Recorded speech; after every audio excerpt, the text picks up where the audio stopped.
The Chicago Bears survive and end up beating the Arizona Cardinals 16-14. What is going on, y'all? 5 Sports Talk back at it with another video talking, of course, some NFL talking Bears. If you're new to the channel and you're a Bears fan, make sure to go ahead, hit that big red subscribe button down below because I do talk a lot of Bears on this channel and you're not going to want to miss out, especially after every Bears game in which I do my recap and analysis on the game. And, of course, doing that today after Game 3 versus the Arizona Cardinals, in which the Bears did win. So, again, it's a Bears dub, and certainly we will take the wins however they come. But we must break it down, and by we, I mean I, of course, must break down the win and what I can take away and what I can't, and what I like and what I don't like. So, with that being said, I'm going to get into all of that and more starting now. Look. This was ugly. This was ugly. It should not have even been this close. The Arizona Cardinals have been the worst team in the NFL outside of the Buffalo Bills. And the Buffalo Bills just beat the Minnesota Vikings. So I don't even know if the Bills are now the worst team in the entire NFL. With that being said, for sure, the worst team in the NFC and the most incompetent team, especially on the offensive end, were the Arizona Cardinals, and we literally survived against them. I don't even want to say beat because it doesn't even feel like they deserve to hear the word beat. They just survived against the Cardinals by 2 points, and they should have absolutely blown the doors off of this team. The Cardinals are not very good, although they did play decent today, but that could have been our fault because of some of the things we allowed today. With that being said, like I said, I get it. A win's a win, but I don't want to pat myself, or the Bears shouldn't pat themselves on the back for this dub in which way they were able to get it. Now, everybody wants to talk about Mitch Trubisky, and believe you me, I'm going to get to Mitch in just a second, but just going over a quick few numbers here. Of course, we talked about the victory, 16-14, 316 total yards for the Bears to just 221 for the Cardinals, so that was good, okay? And that's taken, obviously, passing and rushing into account. 4 sacks, 4 turnovers for the Arizona Cardinals. That's another reason why I feel like we should have blown them off, because Cardinals gave us every single chance to just destroy them in this game and not even make it close, and we just didn't want to capitalize. Khalil Mack, of course, 5 tackles, 2 sacks, 1 forced fumble. My God, there's nothing else to say. Khalil Mack is a beast, okay? And let's go over the numbers. Mitch Trubisky went 24 for 35 for 220 yards and a pick, okay? The pick was intercepted. The pick was, of course, intercepted. The pick was tipped, okay, before it was intercepted, so it wasn't a blatant throw that was just awfully picked off. It did get tipped off. I think Chandler Jones tipped it. Trey Burton, 4 catches for 55 yards, our leading receiver. Allen Robinson, 3 catches for 50 yards. Jordan Howard had 24 rushes for 61. Tariq Cohen, though, was way more effective with 5 rushes for about 53 yards, okay? So, those are the numbers out of the way.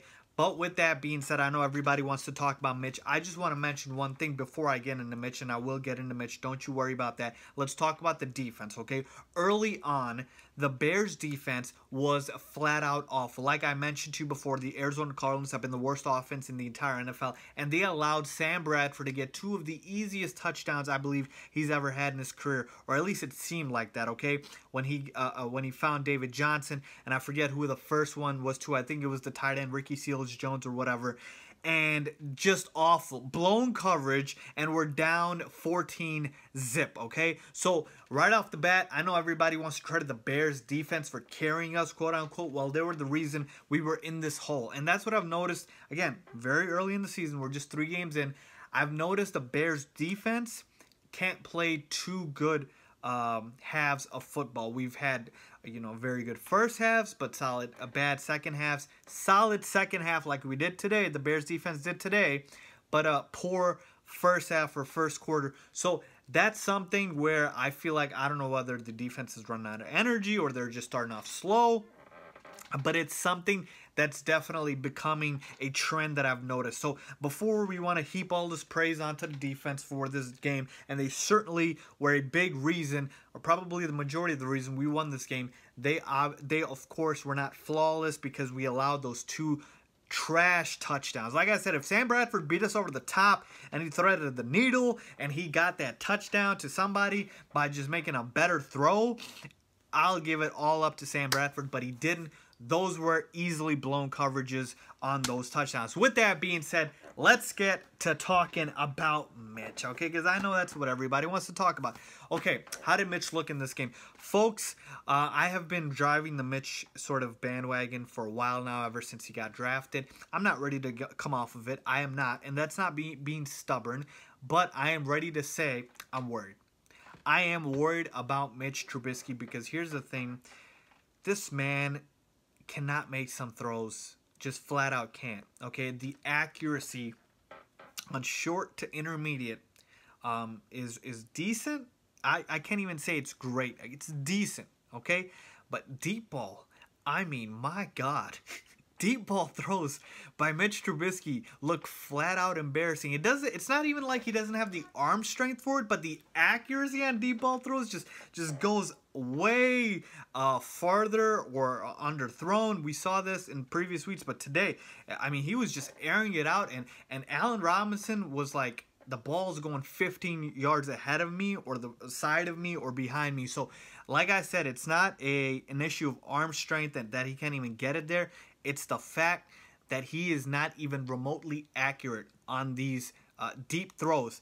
And what does that tell me? That tells me this offense is going to be held back because we cannot make explosive plays through the air. This is why we're not putting up 35, 40 points like Patrick Mahomes is with Kansas City. And remember what I mentioned in my last video, it's hard to compare Mitch Trubisky to Patrick Mahomes right now because Patrick Mahomes sat in that same system for a whole year behind a quarterback under the same head coach with the same weapons that he's playing with now. Mitch Trubisky played under a completely different offensive system. He's adapting a new system with new receivers, a new coaching staff, and it's hard to compare. Now, there will be a time, like I mentioned, where you can compare Trubisky and Mahomes, who came in the same draft class, but right now, at this stage, it's still a little too premature, a little too early.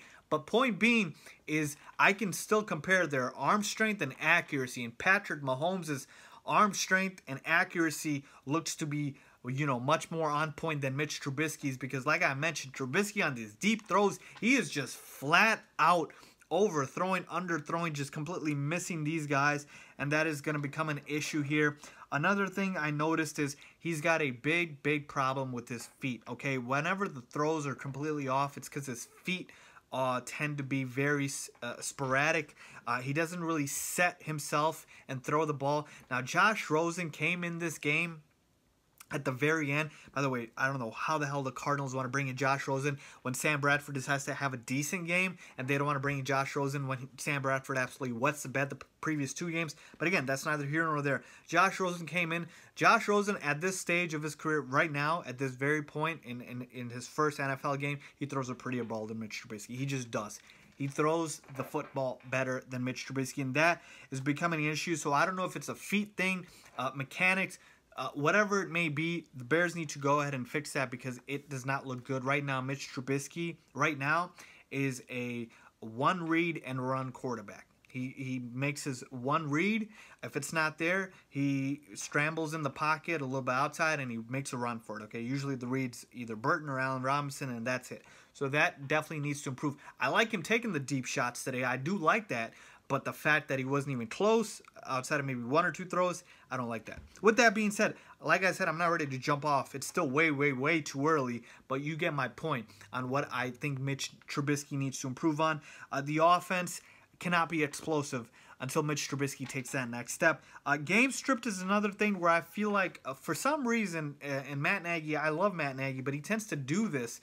Jordan Howard gets away from the game stripped for like, it feels like plays at a time. You don't see Jordan Howard for a while, and then he comes back in. Now, I'm not saying we have to be a completely balanced offense, but Jordan Howard should always be involved, and he has shown you that he's improved his pass-catching ability. So put him in the game, even if he has to catch passes. I didn't see as many screen passes today, which is hard to say because Matt Nagy loves screen passes, but honestly, Jordan Howard should not be phased out of the offense like he was today. And then ultimately they finally put him back in. They realized that, you know, Jordan Howard's our best player on the offensive end. We need to do that. So with that being said, Mitch Trubisky definitely needs to improve the accuracy, especially on deep throws, and definitely needs to improve his feet and his pocket presence as well. So that is definitely something that he needs to work on. I'm not ready to hop off it, but let me know what you guys think about that.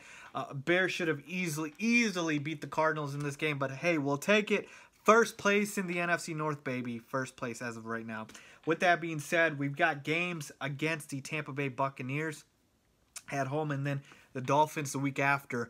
So let's see what happens. But the early part of our schedule is very winnable. We should be able to rack off a couple dubs. Let's hope they do it. I predicted them to win this game. They did. So I'm happy about that. Let me know what you guys think. Leave a comment down below if you agree with me or disagree with me. Thanks for watching. Make sure to subscribe.